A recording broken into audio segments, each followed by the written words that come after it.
nós temos que fazer aqui na Câmara o resgate do debate da verdade, reciprocamente, de um e de outro lado, para não parecer que um diz uma coisa, outro diz outra, e ninguém entende nada.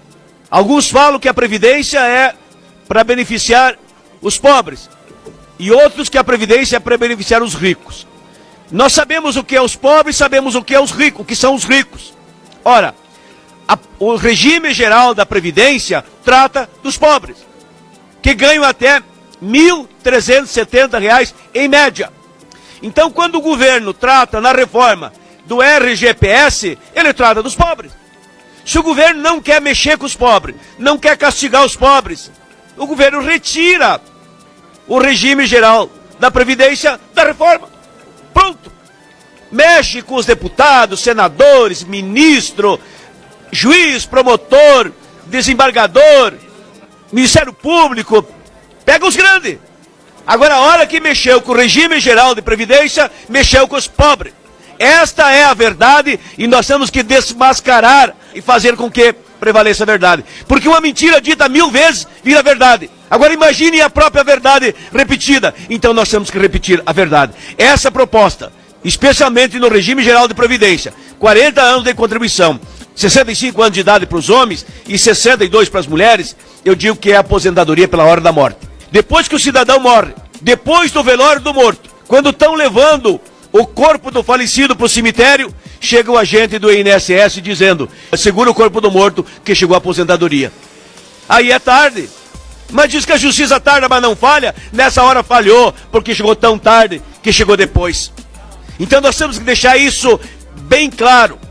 O governo, ele é corajoso, é muito corajoso contra os pobres e muito covarde contra os ricos. Ou o inverso, para que o governo compreenda. Porque a diferença entre a coragem e a covardia está em que tem coragem e enfrenta os grandes, os fortes e os poderosos. O covarde se prevalece dos miseráveis, dos pequenos, dos fracos. O governo não tem coragem de cobrar os grandes devedores da Previdência. Está aí a Friboi, deve milhões, essa da carne azeda. Está aí a Vale, da Brumadinho, que enterrou um monte de gente viva, deve milhões, não paga. Time de futebol, banco. O banco do ministro Paulo Guedes deve para a Previdência, não paga. E ele não cobra. Então, eles não têm coragem de cobrar os grandes devedores, os sonegadores, as concessões. Mas, no entanto, são covardes o suficiente para pisar no pescoço do viúvo, da viúva, da pessoa com deficiência, do idoso pobre, do agricultor, da agricultora, do professor e da professora. Isso é covardia, isso tem nome. E nós precisamos dizer aqui em alto e bom som. E eu mato a cobra, mostro o porrete e o couro do bicho estaqueado. Está aqui, nos números do ministro. Ele apresentou que vai economizar 1 trilhão e 70 bilhões. Sendo que desse 1 trilhão e 70 bilhões, 900 bilhões em números redondos, ele tira do RGPS, do Regime Geral da Previdência. Quem são? O idoso pobre, a viúva, o viúvo, a pessoa com deficiência, a professora, enfim, são as pessoas que ganham até 1.370. Eu perguntei para ele, qual é a mágica, ministro, que o senhor vai fazer para tirar 900 bilhões deste povo, dessa gente, desses trabalhadores? Ele não respondeu. Ele silenciou, ele tergiversou e não deu a resposta. Pois nós temos que falar isso aqui em alto e bom som, para que seja bem compreendido essa matéria e que a gente não se engane. O teto da Previdência, 5.800.000, nós concordamos. Pode ser para todo mundo. Nós não estamos aqui pedindo que a Previdência não toque nos deputados, não toque nos ministros. Isso aí é conversa para boi dormir, porque nós queremos que toque, corte os grandes, não tem problema. Só que para cortar os grandes não precisa cortar os pequenos. Não depende uma coisa da outra.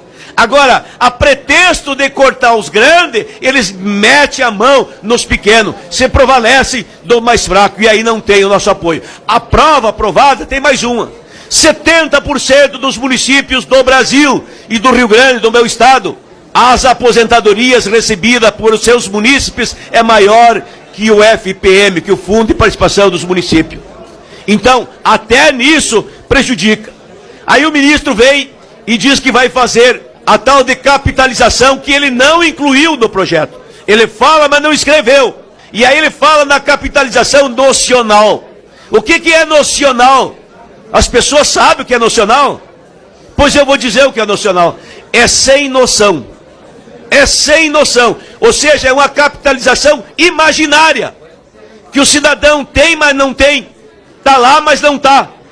O dinheiro está depositado, mas não existe. E quando for receber, quem vai pagar? Então a gente tem que contestar isso com veemência. Não tem cálculo atuarial. Nenhum cálculo atuarial. Ou seja, nós estamos dando um cheque em branco para o governo. Não com o nosso voto, não com o nosso apoio, não sem a nossa crítica, porque não é justo fazer a reforma da Previdência para castigar os pequenos.